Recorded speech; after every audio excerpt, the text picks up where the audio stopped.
Jamaah, oh jamaah. Alhamdulillah. Alhamdulillahirrabbilalamin. Kembali lagi di Islam Itu Indah. Jamaah Islam Itu Indah yang dirahmati Allah yang baru bergabung nih. Kita ingatkan lagi, hari ini kita sedang membahas tentang tema apa sih? Waktu yang tepat untuk menikah kapan sih? Waktu yang tepat untuk menikah kapan sih? Ya sih. Dan sebelum kita lanjut, kita akan melihat sebuah video tayangan kembali ya. Tentang mahar kemarin Mas Kaisang nih dan Mbak Erina. Apa sih maharnya? Ini di tayangannya nih. Nikah yang digelar 10 Desember nanti, Kaisang akan memberikan mahar senilai Rp300.000. Kan kemarin yang keluar di media itu uang 300.000 ya, itu betul seperangkat alat sholat, nanti ada tambahan lagi. Kenapa 300.000? Apa ya? Nggak tahu apa ya, pengennya 300.000 aja. 100 juta mahal. Wah, kecil sebenarnya maharnya. Kan mahar itu kan ada nilai kesungguhan. Tapi kan begini, mohon maaf.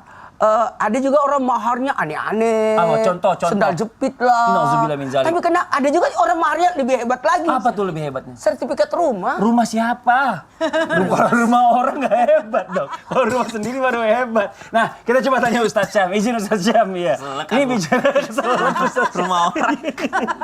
Kan ada cerita yang gagal nikah gara-gara sertifikat rumah kan. Iya. Tapi kalau misalnya bicara masalah mahar nih Ustadz Syam, yang menentukan itu siapa sih? Si wanita yang ingin dinikahkan atau orang tuanya si wanita ini yang mau kita nikahkan? Ya. Siapa yang menentukan mahar yang lebih berhak? Mohon izin penjelasannya. Dulu maharnya Jihan, siapa yang menentukan? Ustadz Maulana. Ustadz Maulana, Ustadz Maulana menentukan.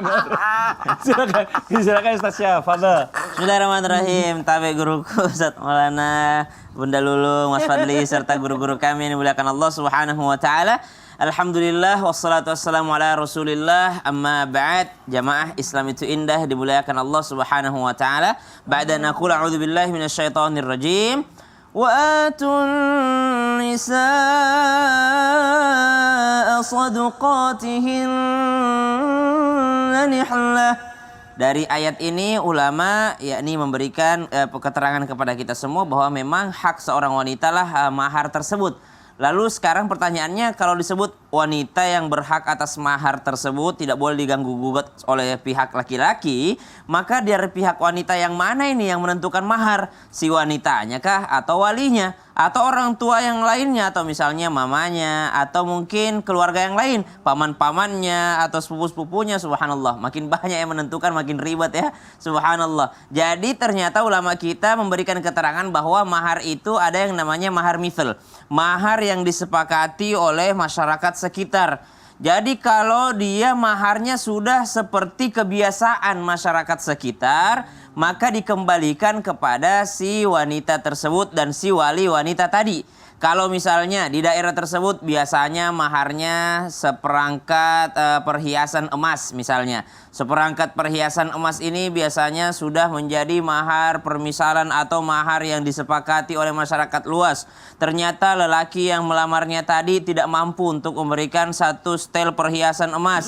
Maka dia meminta di bawah daripada mahar tersebut. Di bawahnya dia inginkan. Maka dikembalikan yang pertama kepada si wali wanita tadi. Kalau wali wanita tadi tidak setuju, maka boleh untuk tidak jadi menerimanya atau meminta mahar yang sesuai tadi ya, misal. Walaupun si wanitanya yakni setuju. Kalau yang kedua dikembalikan kepada wanita tadi. Jadi walaupun walinya tidak setuju dengan mahar yang kurang dari mahar kebiasaan, tapi wanitanya sudah mau, maka tetap dilangsungkan pernikahan. Sebagaimana seorang bapak tidak boleh menikahkan anak perempuannya kalau anak perempuannya juga tidak rela atau tidak setuju atau kawin paksa namanya. Nabi SAW pun mengingatkan para orang tua untuk meminta persetujuan sang anak. Maka dari sini ulama kita memberikan permisalan bahwasanya kalau maharnya sudah sesuai dengan masyarakat sekitar, maka dikembalikan kepada wanita tadi. Kalau wanita tadi sudah setuju, wanita tadi tidak keberatan karena itu adalah hak dirinya. Wa atun nisaa sadaqatihinna nihlah. Berikan kepada wanita tadi itu. Kalau selesai menikah dia mau kasih kepada suaminya kah? Dia mau sumbangkan untuk orang tuanya kah? Atau dia mau sumbangkan ke tempat lain? Alhamdulillah sudah cukup semuanya. Itu terserah wanitanya. Tapi sebelum pernikahan ini tetap sang wanita yang menentukan. Dua sebenarnya menentukan, sang wanita atau ayah sang wanita tadi. Dua orang ini yang paling menentukan daripada maharnya. Makanya guru kami Ustadz Maulana atau guru-guru kami yang lainnya di Makassar tuh kalau sebelum lamaran tuh jangan ngomong-ngomong kepada orang lain gitu. Kalau bisa orang keluarga inti aja karena semakin banyak yang terlibat semakin naik maharnya. Oh, bukan semakin malu kalau nggak jadi juga ya kan? Iya, semakin malu juga. Enggak, Iya. melibatkan banyak orang, terlalu banyak permintaannya. Minta ke baju seragam, minta ke anu. Ya. Oh, iya, ribet. Tapi gini, kita lanjutin lagi nih ya pembahasan. Makasih banyak Ustaz Syam atas penjelasannya. Pokoknya seperti itulah. Masya Allah. Mudahkan. Tapi kan yang namanya laki-laki ini kan penuh tanggung jawab. Tanggung Ada jawab. mungkin tipikal orang, aduh saya nggak mau nikah sebelum saya punya rumah nanti buat anak dan istri saya. Nggak mungkin saya ngontrak. Nah kan bingung kan? Nah tapi kalau misalnya ada yang bilang juga kalau udah nikah tuh jangan tinggal di rumah mertua. Ribet nanti atau di rumah orang tua. Bahkan nanti akan terjadi cekcok. Nah apa yang harus dilakukan nih? Apakah memang kalau orang yang mau menikah ini harus mempersiapkan dulu semuanya atau ya udah jalanin aja dulu, ntar juga dapat semuanya rezekinya. Mohon izin penjelasan dari Ustaz Maulana. Baik, Fadhal. izin Bunda dan Ustaz Syam. Bismillahirrahmanirrahim. Assalamualaikum warahmatullahi wabarakatuh. Waalaikumsalam warahmatullahi wabarakatuh. Jamaah. Yeay. Oh, jamaah. Yeay. Alhamdulillah rabbil alamin yang baru bergabung dan Masya Allah tabarakallah sengaja kami tebarkan salam di pagi hari supaya mendapatkan keselamatan. Siapa yang mendengarkan salam di pagi hari maka mendapatkan keselamatan Amin, sampai dia insyaallah. tidur kembali. Dan alhamdulillah 17 Jumadil Awal hari ini mudah-mudahan kita mendapatkan keberkahan dan alhamdulillah berarti kalau 17 Jumadil Awal berarti tinggal 103 hari lagi. Bukan 18 kita Ustaz hari ini. Jam Udah tangan saya sih 18. 18. Sesi 18. Oh iya, berarti saya telat. 18 Jumadil Awal berarti 102 hari lagi kita akan masuk bulan suci Masya Ramadan. Allah. Nah, buat kita semua, bagus sekali pertanyaan Mas Fadli. Apakah orang menikah itu harus punya rumah dulu? Jawabannya adalah sebaiknya. Oh, sebaiknya. Sebaiknya. Kenapa? Karena dalam hal ini, kenapa kita harus mempersiapkan aju, ukaju, aju. Apa tuh? Aju, baju. Ukaju, pakai makanan. Aju, kayu, rumah. Nah, bukankah kalau orang mau menikah, mohon maaf, kalau mau tangkap burung, bikin dulu sangkarnya, baru tangkap Baru ambil burungnya, burungnya. supaya burungnya tidak lepas. Sebaiknya rumah tangga ada rumahnya dulu. Sebaiknya seperti itu. Kenapa? Karena dalam hal ini sandang, pangan, dan papan itu sangat dibutuhkan. Makanya tadi Mas Fadli sudah memberikan gambaran, sebaiknya jangan tinggal di rumah mertua ataupun di rumah orang tua. Karena memang tidak bagus kalau ada dua dapur satu rumah. Bukankah sosok wanita itu mau mengurus rumah tangganya sendiri, mau menata rumah tangganya sendiri, dan tidak mau dicampuri? Biasa jadi ada perempuan, aku malah lama bangun, masih mau pakai dasteran dan sebagainya. Kalau tinggal di rumah mertua dan orang tua kan tidak enak. Ya, mungkin bisa jadi salah paham. Dan mereka itu mau menata rumahnya sendiri. Itulah nikmatnya. Bahkan suami enak kalau dia merasa berada di rumahnya, tidak dikekang sama orang lain, bahkan tidak mendapatkan aturan dari rumah tangga orang lain. Karena dia memiliki rumah tangga sendiri. Kalau memang tidak sanggup beli rumah, kan bisa kontrak, bisa sewa. Benar. Kan sudah ada pengalaman kita di sebelah dua kanan dari saya. Maksudnya Ustaz Alulung, Ustaz Syam. Iya. Udah usah sama aman. Ustaz Syam aman udah punya rumah duluan. Rumah duluan. Masya Kalau Allah. Ustaz Alulung kan ya gitu. Hah? Kontrak dulu. Kontrak dulu kan? Oh, dulunya. Ya kan Iya. bilangnya dari Oh, iya, kita, iya. tausiahnya tadi bilang begitu. Jangan dirubah-rubah dong. Tunggal gimana kalau kayak tunggal? Dengerin dulu. Ya Allah, please deh. Yang namanya rumah tangga itu, Penasaran. ingat, mau dilihat kesanggupannya, kemampuannya, kesanggupannya. Sanggup nggak? Mau nggak?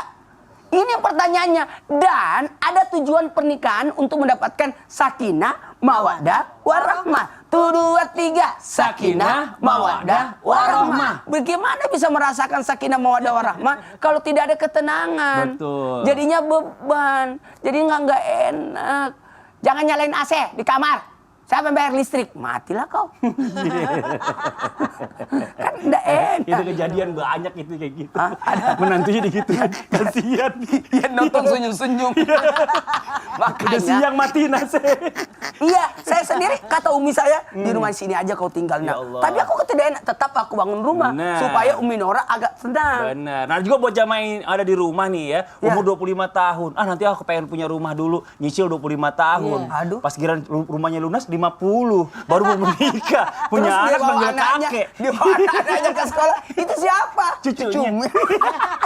Itu kejadian sama saya. Ya Allah ya Rabbi. Kita lanjut ya. Buat jamaah Islami Tindak yang ada di rumah, waktu kita membacakan pertanyaan masuk yang ada di sosial media Islami Tindak. Kalau gitu kita masuk ke segmen Tanya Dong Ustadz. Kami semua tanya dong Ustadz. Oke, langsung aja kita masuk ke pertanyaannya. Yang pertama dari Yang Instagram pertama. hamba Allah. Ya. Assalamualaikum. Waalaikumsalam warahmatullahi wabarakatuh. Mohon maaf, izin bertanya. Bagaimana jika seorang laki-laki belum siap menikah dan berjanji tahun depan mau melamar, sedangkan si wanita terus mendesak lelaki untuk menikahinya? Apa itu salah? Oh, Ustazah Lulung nih, bagaimana coba? Jadi nih yang laki-laki maunya ngelamar aja dulu gitu ya. Tahun depan aja Tahun nikahnya, depan tapi aja ceweknya deh. desek terus. Nah, sementara kalau perempuan pokoknya sekarang juga, pemirsa, pokoknya sekarang juga. Nah, buat yang bertanya, memang dua-duanya ini pasti punya alasan.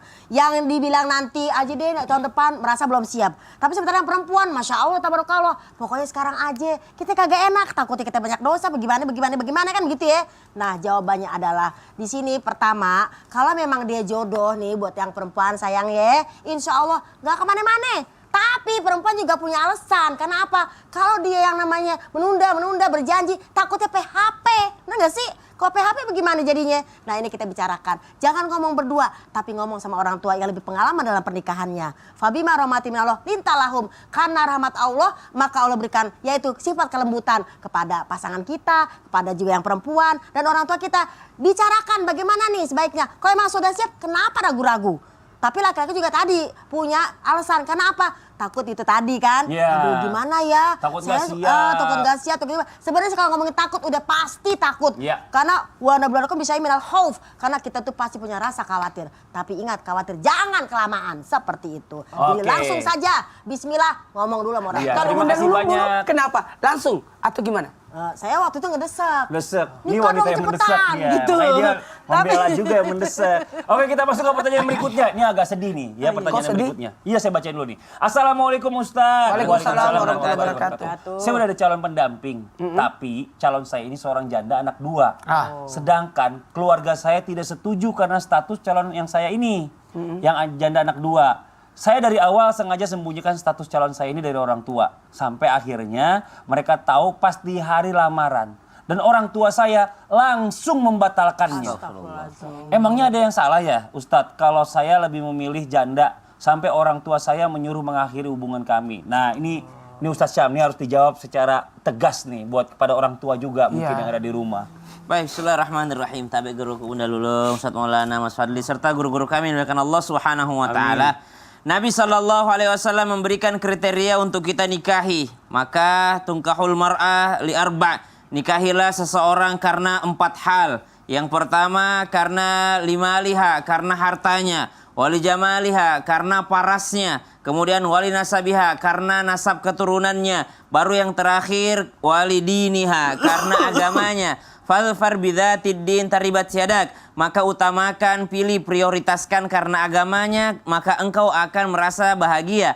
Ini hadis ini sangat umum dan diketahui banyak orang, namun agak sedikit sulit untuk diamalkan karena kadangkala ada kendala dari kiri kanan yang merasuk. Subhanallah, ternyata dia pilih karena agamanya. Saya kenal dia, Ustadz, saya kenal dia adalah seorang wanita yang baik, namun statusnya adalah seorang janda. Saya kenal dia adalah seorang lelaki yang baik, tapi statusnya adalah seorang duda misalnya. Atau saya kenal dia adalah seorang yang soleh, tapi dia ternyata statusnya bukan orang kaya. Namun ternyata orang tua kadangkala membatalkan karena hal-hal tersebut. Subhanallah. Maka tidak mudah untuk mengamalkan hadis ini. Padahal Nabi sudah mengingatkan untuk memilih karena agamanya, mengutamakan karena agamanya. Maka apa yang harus dilakukan oleh seorang anak? Tentu saja yang pertama, jangan pernah menyakiti hati orang tua. Tentu saja itu yang digarisbawahi dulu yang pertama.